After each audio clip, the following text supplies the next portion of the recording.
Muy buenos días, estudiantes. El día de hoy iniciamos la semana 7 con el tema de exposición oral, a cargo de mi persona, licenciada Marieli Mendoza. Primero hay que reconocer que la exposición oral es una situación de comunicación formal.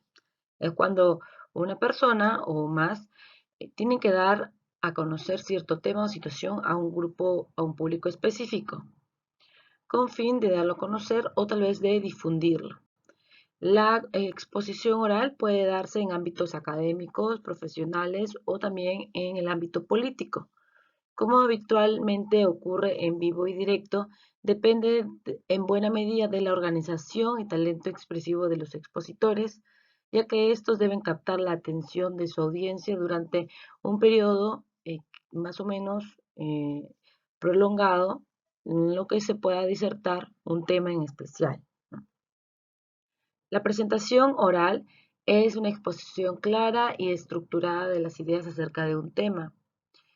La finalidad, como dije anteriormente, puede ser difundir, informar, dar a conocer, o también puede ser convencer a un público específico a partir de un esquema previo o un guión. ¿Ya? Es una práctica de gran importancia en diversos ámbitos. Por ejemplo, en el académico está presente en las explicaciones de los profesores o también de los alumnos al momento de dar a conocer un tema hacia los demás estudiantes. La exposición oral presenta una serie de rasgos peculiares. Por ejemplo, el receptor está presente en el momento de la comunicación e influye en ella mediante su actitud y reacciones. Entonces, el receptor va a estar escuchando, tiene que estar presente, tiene que ser presencia y va a influir mucho en las reacciones de ellos, tal vez la participación de ellos. Por otro lado, la exposición oral se hace ante un conjunto de oyentes que a veces pueden interrumpir al emisor para hacer una pregunta, comentario. Lo bueno y malo es de que los errores que se cometen pueden ser corregidos en el momento, pero no van a poder ser borrados u olvidados. En las fases de preparación tenemos que una exposición oral no se improvisa, siempre hay que tener ciertos pasos para prepararla minuciosamente. Así también vamos a utilizar recursos y material de apoyo, la forma de expresión, dando respuesta al tema que vamos a tratar, las ideas que vamos a desarrollar, el orden en que vamos a exponer estas ideas, los recursos y los materiales que pueden ser una presentación, PowerPoint, una pizarra, diapositivas, carteles, documentos, fotos, murales, etc. Esto vamos a emplear y el tono también que vamos a utilizar. Puede ser informal, serio, divulgativo, etcétera. Ahora vamos a ver lo que es el guión. Una de las tareas claves de la fase de preparación es la elaboración de este guión. Es un esquema que en el que se va a poner todos los puntos esenciales que se va a desarrollar dentro de la exposición y nos va a permitir que las ideas tengan un orden lógico. A la vez va a reducir las posibilidades de que olvidemos alguna cuestión importante o nos veamos atascados. Un buen guión debe cumplir los diferentes requisitos. ¿Ya? Tiene que incluir las ideas principales de la exposición, expresadas de forma concisa para poder desarrollarse claramente. También ha de ofrecer una estructura clara con las ideas organizadas y jerarquizadas.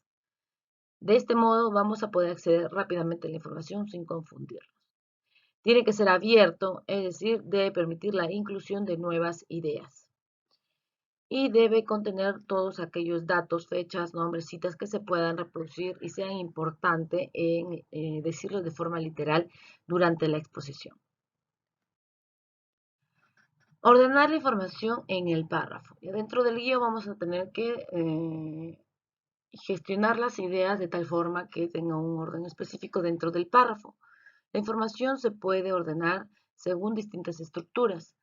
Puede ser la deductiva, cuando la idea principal se enuncia al principio y a continuación se explica o se demuestra y se desarrolla.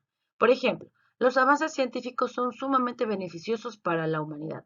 Esa es la idea principal. Ahora vamos a desglosarla. En primer lugar, porque permite combatir numerosas enfermedades y en segundo lugar, porque hace más cómoda nuestra existencia. Después del punto seguido, vemos las ideas secundarias que argumentan la idea principal. La estructura inductiva es cuando la información más relevante se pone al final, como una conclusión de lo anteriormente mencionado. Vemos el mismo tema. Los avances científicos permiten combatir numerosas enfermedades. Por otra parte, hacen más cómoda nuestra existencia. Podemos concluir, pues, que el desarrollo de la ciencia es sumamente beneficioso para la humanidad. Esta última idea es la que congrega las dos primeras del párrafo. Entonces, la idea principal y está al final del párrafo sería la estructura inductiva. Y por otro lado tenemos la estructura paralela que, como le dice la palabra, está a la par. El párrafo se organiza como una sucesión de ideas que no se ven subordinadas a otras. Por ejemplo, los avances científicos permiten combatir enfermedades. Por otra parte, hacen más cómoda nuestra existencia. Además, nos permite soñar con un futuro en el que el ser humano será dueño absoluto de su destino. Estas tres ideas son del mismo nivel. No hay alguna que esté subordinada a otra ni sobre otra. Entonces, esto es paralelo. Todas tienen el mismo nivel. Ahora tenemos la clasificación textual de la exposición. La palabra exponer remite, entre otras cosas, a la idea de explicar o hablar de algo que los demás no conozcan o para que lo conozcan. Así pues, podemos definir la exposición como el tipo de discurso que tiene un objetivo de transmitir información clara, ordenada y objetiva. Estas son las principales características de la prosa. La exposición es una forma narrativa. En la exposición es una forma descriptiva y es una forma argumentativa. En la narrativa tenemos que es cuando el tema se va a exponer e implica el desarrollo temporal. La exposición se realiza en forma narrativa. Por ejemplo, las avanzadas de la Tercera División Acorazada Americana iniciaron el ataque contra el puesto de mando adelantado de Koechlin, general alemán encargado de la defensa de Colonia, a unos 13 kilómetros al norte de Colonia. El general alemán observó los restos de la novena Panzer, desbordados por el avance de los tanques americanos y al fin se vio obligado a evacuar su propio puesto de mando. Por otro lado, la exposición en forma descriptiva. En este caso, es típica de las exposiciones que se centran en la caracterización de determinada realidad que se presenta ante el receptor. También es frecuente en las clasificaciones o comparaciones. Por ejemplo, el tronco racial negroide se caracteriza porque las personas que lo componen tienen la nariz ancha, los labios y los ojos grandes, la piel oscura y el pelo negro y muy rizado. Es en la exposición en forma descriptiva. Y por otro lado, la argumentativa es la exposición que se distingue por el análisis razonado del tema y se llega a establecer relaciones de tipo causal. Por ejemplo, la ampliación del comercio internacional y la mejora de los mecanismos financieros hicieron que en el siglo XVIII la economía pasara a estar controlada por la burguesía. Acá estamos argumentando, dando el motivo de la idea. Clasificaciones de los temas. Vamos a ver exposiciones científicas, que es un tema especializado, rige un orden determinado, tiene rigor y precisión. Por otro lado, la exposición didáctica son temas de conocimiento, también precisa orden, claridad y exactitud. Por otro lado, la divulgativa está dirigida a un público en general, los temas son de interés y tiene un estilo sencillo y claro. Humanística exige análisis reflexivo, un orden, también claridad y desarrollo dialéctico.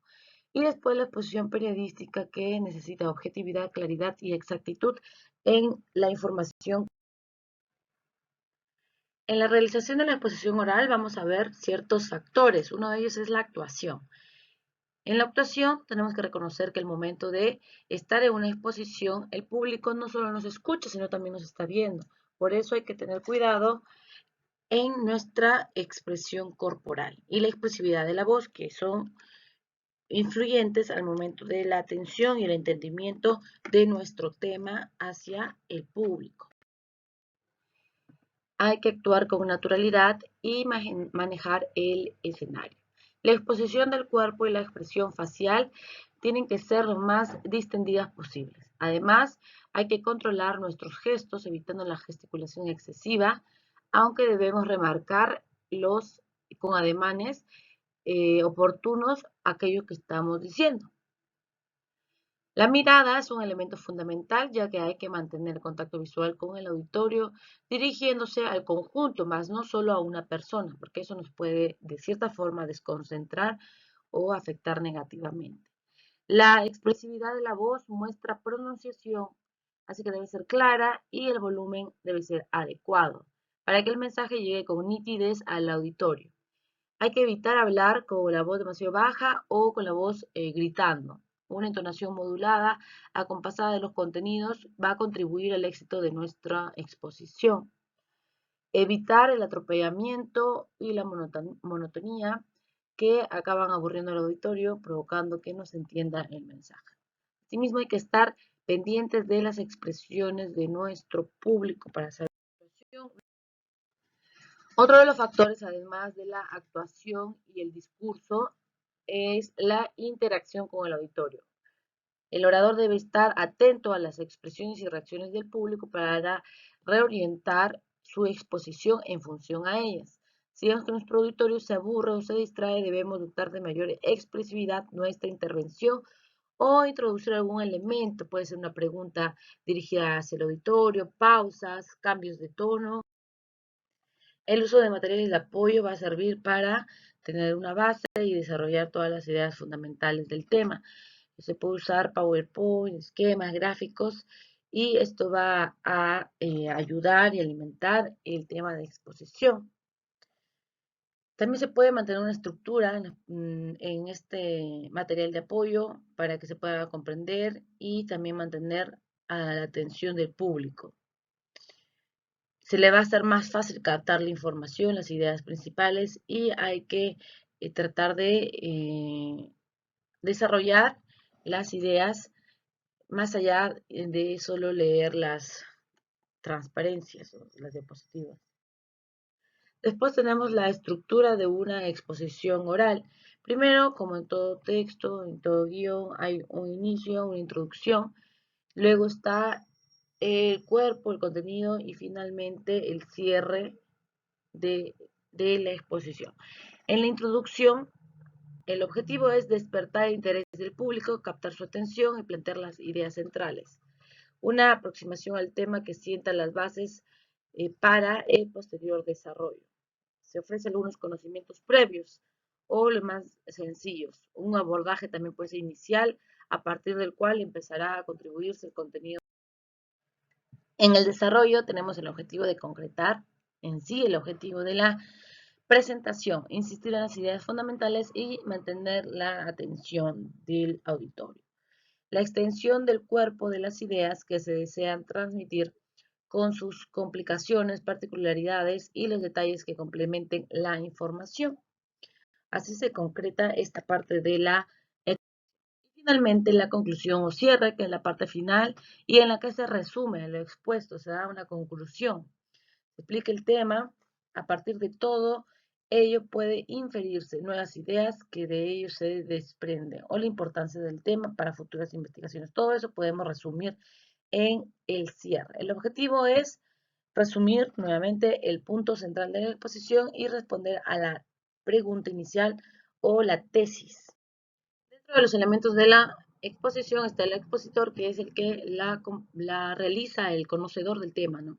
Y luego está el público, que generalmente es las personas que escuchan durante toda la exposición y tienen su atención sobre el tema.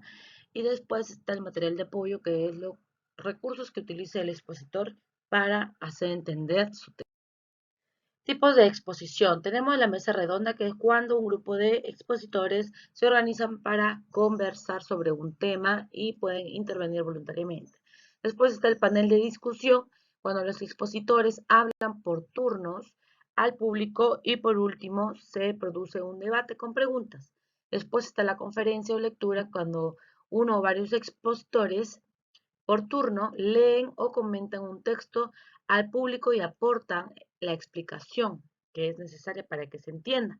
Después está el debate, cuando dos expositores abordan un tema desde perspectivas diferentes y tratan de convencer al público de su postura.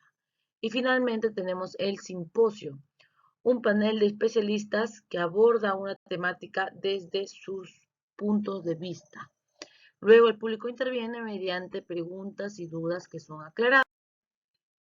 Bien, ahora en la preparación de la exposición, vamos a investigar el tema, donde vamos a reunir toda la información, las fuentes de información que permiten explicar la exposición y seguidamente es la toma de apuntes, donde se extraen las ideas pertinentes y las citas necesarias para la explicación del tema y se plasman en fichas. A partir de ellas se va a poder repasar el contenido y hacer el material de apoyo que vamos a utilizar después.